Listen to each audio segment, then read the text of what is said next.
पिछड़ गए द्वारिकाधीश। क्या द्वारिकाधीश भी किसी से पिछड़ सकते हैं? जी हाँ, किससे पिछड़ गए द्वारकाधीश, यह सब सुनिएगा हमारी कहानी प्रेम गंगा में। नमस्कार साथियों, मैं हूं महिपाल सिंह और आप सुन रहे हैं हमारी कहानी प्रेम गंगा।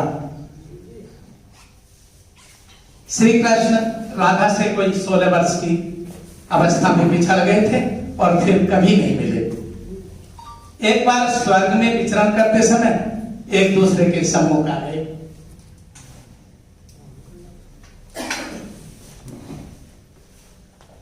अचानक राधा को सामने देख श्री कृष्ण विचलित हो गए, लेकिन राधा के मुखमंडल पर तो प्रसन्नता बिखर गई थी।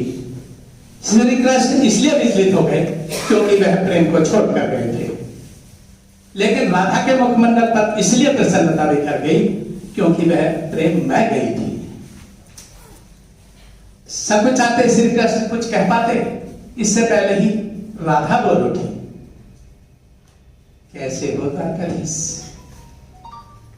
कोई पिता अपने पुत्र को चुन्नू मुन्नू या कोई सखा अपने सखा को पप्पू सोनू आदि नामों से पुकारता रहा हो और अचानक उसके वास्तविक नाम से पुकार बैठे तो कष्ट होना स्वाभाविक है। राधा के मुख से द्वारकाधीश शब्द सुनकर बात कृष्ण को अंदर तक घायल कर गए। तुम ऐसा क्यों कहती हो राधा? तुम्हारे लिए तो मैं वही कान्हा हूं। आओ चलो कहीं बैठकर बात करते हैं। बस पास ही में दोनों बैठकर बात करने लगे। राधा, तुमसे बिछड़कर मुझे तुम्हारी बहुत याद आती थी राधा। मुझे बहुत कष्ट होता था राधा। सच में राधा, इन आंखों से तमाम आंसू बहते थे राधा। जीवन सूना सूना हो गया था राधा। अच्छा, तो ऐसी बात थी? राधा बोली, लेकिन हमारे साथ कभी ऐसा नहीं हुआ। हमेशा सोते जगते नहाते खाते हम तो सदैव तुम्हारे साथ ही रहते थे कृष्ण, और तुम्हारी याद भी हमें नहीं आती थी कृष्ण, क्योंकि हम तो तुमसे कभी बिछड़े ही नहीं थे कृष्ण। और इन आंखों ने कभी आंसू भी नहीं बहाए कृष्ण। कहीं इन आंसुओं की बूंद में तुम बाहर ना निकल जाओ। तुम कुछ कड़वे सत्य वचन सुनाओ तो सुनाओ मैं। यमुना के मीठे जल से शुरू हुए थे कृष्ण और समुद्र के खारे पानी तक आ गए। एक अंगुली से चलने वाली सुदर्शन चक्र पर भरोसा कर लिया और 10 अंगुली से बजने वाली बांसुरी को भूल गए कृष्ण। कृष्ण, जब तुम प्रेम से जुड़े थे तो एक अंगुली पर गोवर्धन पर्वत उठाकर लोगों को विनाश से बचाते थे कृष्ण, लोगों की रक्षा करते थे। और प्रेम से अलग होने पर वही अंगुली क्या क्या रंग दिखाने लगी कृष्ण। सुदर्शन चक्र उठाकर विनाश के काम आने लगी। अंग तो वही होता है कृष्ण। यदि प्रेम से जुड़े तो लोगों के विकास के काम आता है, लोगों की रक्षा करता है, और प्रेम से अलग हो तो वही विनाश करता है।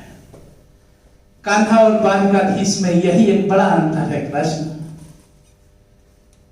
यदि तुम कान्हा होते तो सुदामा के घर जाते, सुदामा तुम्हारे घर कभी नहीं आते। कृष्ण, तुम तो धर्मशास्त्र के ज्ञाता हो, नीति के निर्माता, लेकिन महाभारत के युद्ध में क्या निर्णय लिया तुमने?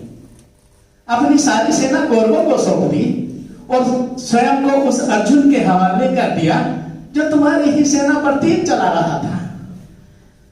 सेना तो राजा की प्रजा होती है कृष्ण, और राजा अपनी प्रजा का पालक होता है। तुम्हारे अंदर जरा भी करुणा नहीं जागी कृष्ण, क्योंकि तुम प्रेम से शून्य हो गए थे कृष्ण, प्रेम से शून्य हो गए।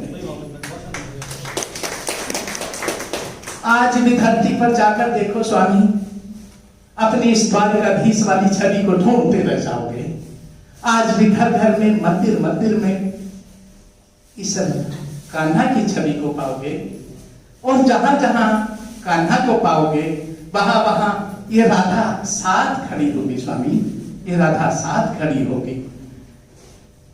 आज भी द्वारकाधीश बहुत कम जगह देखने को मिलेंगे कृष्ण, बहुत कम जगह, क्योंकि लोगों को ज्यादा प्रेम पसंद है, क्योंकि लोगों को ज्यादा प्रेम पसंद है।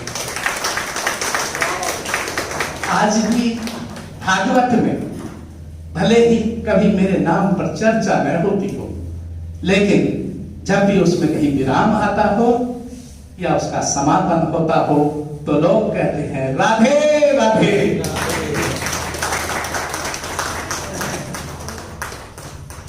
बहुत सुंदर प्रसंग महिपाल सर जी ने कहा, तो एक पंक्ति बोलना चाहूंगी कान्हा के ऊपर। जन्म का तेरे उत्सव युग रंगीन हो जाए, कृष्ण पथ पर चल इंसान कृष्ण हो जाए।